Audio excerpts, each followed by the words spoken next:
Hi, I'm Anna, one half of AutoSave. Welcome to our channel. For this video, I'm going to be discussing my most anticipated video games for 2022.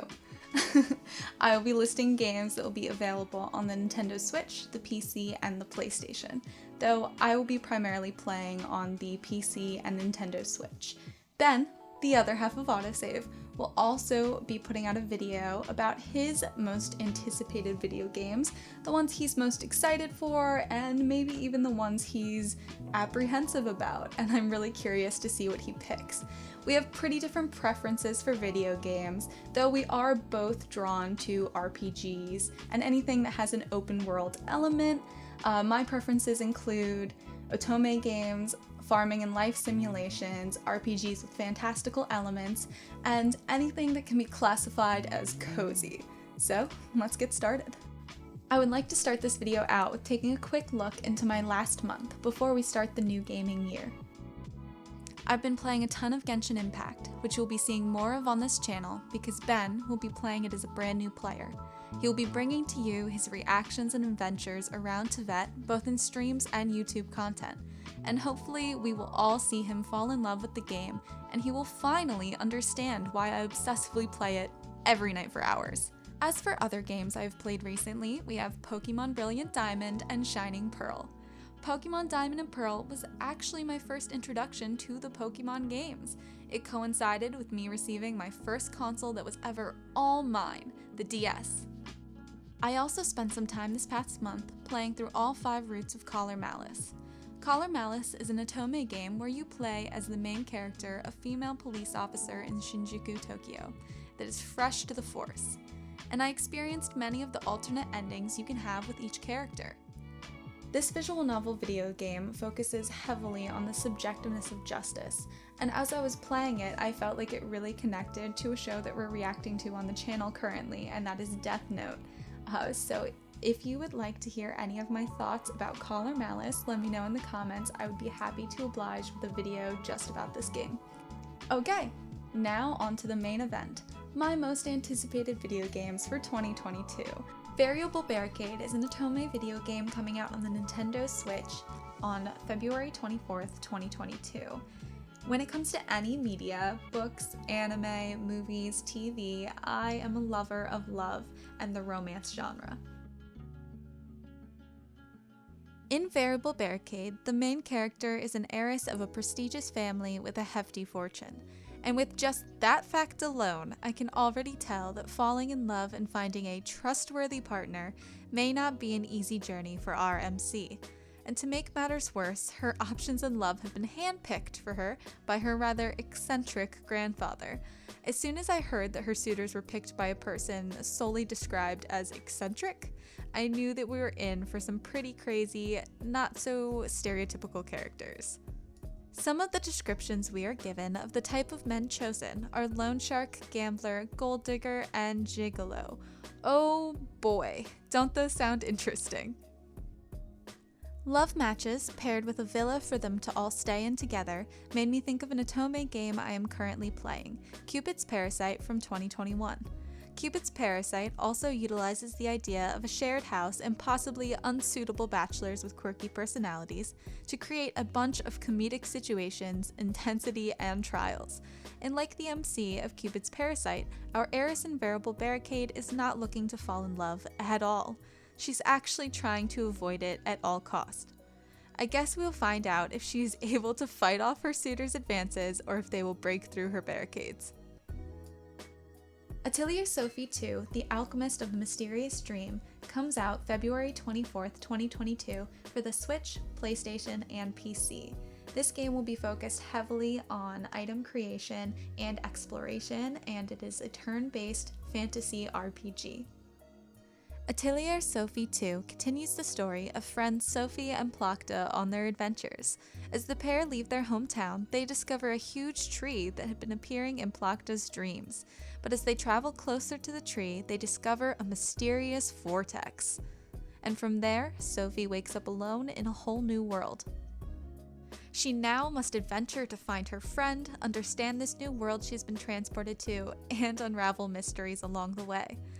I did not play the first Atelier Sophie, but from playing Atelier Ryza 1 and 2, I believe they make the sequel accessible for people with no prior knowledge on experiences of the first game. Since I have until February 25th, I may decide to play the first Atelier Sophie to get better acquainted with any characters that will be making a repeat appearance in the sequel. I found Atelier Ryza to be a very relaxing game to play when I got home from work, mainly just wandering around, collecting materials for my alchemy. When I was first looking into the Atelier games, I saw some discussions on the alchemy process in the older games and was a little worried that I wouldn't be able to get into this franchise. But luckily, I found the synthesis system in Ryza to go pretty well. Here's hoping the same goes for Atelier Sophie too.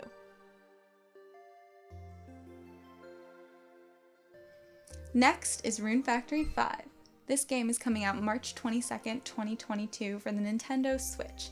It's been out for a while in Japan now. I have been avoiding anything, all content, walkthroughs, gameplays, character introductions, visuals. I've been trying to avoid it all, but my patience is really dwindling. I love this series. I actually cried when it was announced that Rune Factory 5 was going to be coming, even though the trailer that we got for the announcement gave us really nothing to go on about what this game was going to be like, and I still cried. 2012 we got Rune Factory 4 and on the 3DS, and then we got a remastered version for the Nintendo Switch, and I replayed both titles many times. I love this series so much that I dusted off my Wii and I took Rune Factory Tides of Destiny to college with me, and it got me through senior year. Thank you, Rune Factory. I could not be more excited for this game. So, as you can tell, I am very excited. I could easily make a 2-hour-long review and analysis video of the Rune Factory games, but that is not the point of this video, unfortunately. 2 years ago, the teaser trailer came out, showing depictions of some familiar monsters like the cute and fluffy Wooly. We also got the silhouettes of Rune Factory 5's main characters that you can choose to play as in the game. And then, I had to wait a year after that to get another trailer. I got into Rune Factory because my first ever video game obsession was Harvest Moon DS, and I was initially attracted to the farming and marriage aspects of the game. Rune Factory is a Harvest Moon or Story of Seasons game, but with the addition of combat and adventure. And in my opinion, Rune Factory games have always been able to seamlessly incorporate the farming and life simulation with the dungeons and the monsters. I honestly couldn't be happier with what we are getting in terms of combat, character art, as well as the inclusion of same-sex marriage in this game. Character art and design for Rune Factory is always and without fail stunning, and I believe that Rune Factory 5 is no exception to that. Another thing that I love about the Rune Factory games is that there's always great song openings, and that is something that I am really looking forward to experiencing when I turn the game on for the first time in March. The fourth game on my list is Triangle Strategy. It is a tactical RPG by Square Enix coming out March 4th, 2022. To any fans of Octopath Traveler out there, I am sorry, but I have yet to play, and there are many times that I've watched the trailers and thought about buying, thought about playing it, and just never have, and I know that probably comes as a surprise by my preferences in video games, but after I play this title, maybe I'll decide to. The plot of Triangle Strategy focuses on 3 nations, hence the triangle, I bet, that are battling over dwindling resources like salt and iron. When I watched the trailer, I was a huge fan of how the gameplay, environment, and characters in their portraiture and pixelation looked. The game is 3D environment partnered with 2D pixel characters, and this art style is called HD 2D. I'm honestly pretty into it. When you think of tactical RPG, Fire Emblem comes to mind, and I'm a huge fan. And like Fire Emblem, especially the originals with no turning back the clock, your choices matter in Triangle Strategy. When I played Fire Emblem Shadow Dragon, I had to turn off the game so many times to try to get characters back that I lost in battle. In Triangle Strategy, the choices you make can lead down many paths, ones of hostility, betrayal, and even heartbreak. And I'm going to hope that the choices I make when it comes my time to play are good ones. I'm not the biggest fan of the name triangle strategy, but I'm gonna try to not base my judgments solely on that. I'm not going into this game with set expectations, and I feel like that could be a really good thing. I think it could turn out to make for an even more enjoyable, exciting experience than anticipated. Sea of Stars, an indie game with a wildly successful Kickstarter. It is a new turn-based RPG that will be expected on the PC and the Nintendo Switch, with possibly more platforms to come in the holiday season of 2022.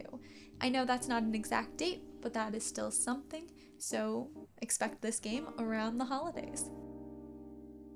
Sea of Stars tells the story of two children of the solstice who must combine the powers of the moon and the sun to fend off creations of an evil alchemist known as Fleshmancer, which, if you ask me, is a very intimidating and perfectly grotesque name for this story's villain. I also absolutely love the idea of alchemy, though I'm more of a fan of alchemy used for good, so sorry Fleshmancer, we can't be friends.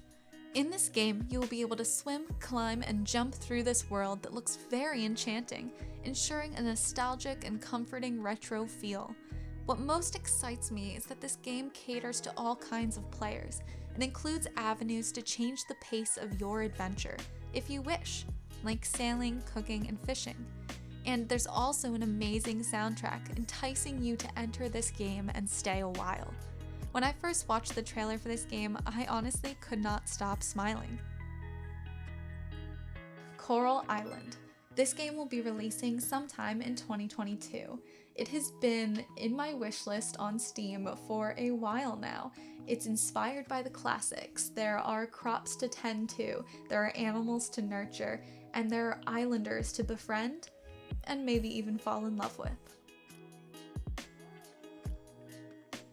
The developers of Coral Island wish to modernize the farming sim and add more inclusive elements, specifically in their diverse cast of islanders, which I definitely took note of in the trailer. If you're curious at all about looking into the islanders and the diverse cast, check out their Kickstarter. They have really cute portraits of all of the islanders that you will be meeting when this game releases. I would say many of the games I've played that are in the similar vein, the characters follow a certain formula, even across different series. So I am beyond excited to meet each unique person this island world has to offer. As I've gotten older, I have found myself actively avoiding certain characters in Harvest Moon, Story of Seasons, Rune Factory, and others, though maybe when I was younger, they would have been the character I liked the most. The character art, which I am loving, of the cast of dateables in Coral Island is mature and more appropriate for me as a player. Like when Rune Factory 4 Special came out, I was definitely made aware that the first time the game came out on 3DS, I was around 14 or 15. So these characters, yeah. But back to Coral Island. One of the things that struck me the most when I first watched the trailer for this game is that they include a very real element of island life, and that is pollution. In this game, you will be able to aid the creatures beneath the waves and clean up after your fellow man. Not only is it going to feel fulfilling to clean up the seabed and coral reef, but it has in-game advantages. You will be making room for rare fish to call this reef their home and ocean kelp to harvest. There's even a mermaid in the trailer trying to save a turtle, and it made me wonder if the mermaid is a secret bachelorette available for you to date and marry. Coral Island definitely looks like it's going to be enchanting, an island environment that we the player will probably wish we actually lived in, and characters we will love to spend our time around. Seventh on the list is Legend of Zelda Breath of the Wild 2. The sequel to Breath of the Wild. And we don't have a release date for this game just yet. Here's hoping it actually comes out in 2022. Breath of the Wild is an action-adventure game with the land of Hyrule ready to be discovered and explored. So, Breath of the Wild was big. We all know that, and it truly raised the bar for this series as well as other action and RPG games. My dad and Ben are huge fans of the first Breath of the Wild, I honestly couldn't tell you which one of them put more time into that game, but they were motivated to experience all they could in what I deem probably one of the most breathtakingly beautiful games I've ever played. As for the trailer for Breath of the Wild 2 goes, this is amazing and creepy, and we have Zelda with an iconic new look to match Link, and I am a ginormous fan of Zelda with short hair, but I also was really hoping to be able to play the game as Zelda, though with this scene in particular from the trailer, I really doubt playing as her will be an option. Legend of Zelda Breath of the Wild 2 is going to be given time, love, and appreciation by all of us, and I have every belief that it will be worth it. Okay, so those were my most anticipated games of 2022, and they are coming up on us hot. I could not be more excited for this gaming year, and I know there's plenty of other games that I didn't talk about in this video, maybe even some that I don't even know about. So if there are any that you think I might enjoy, please let me know and I will definitely check them out.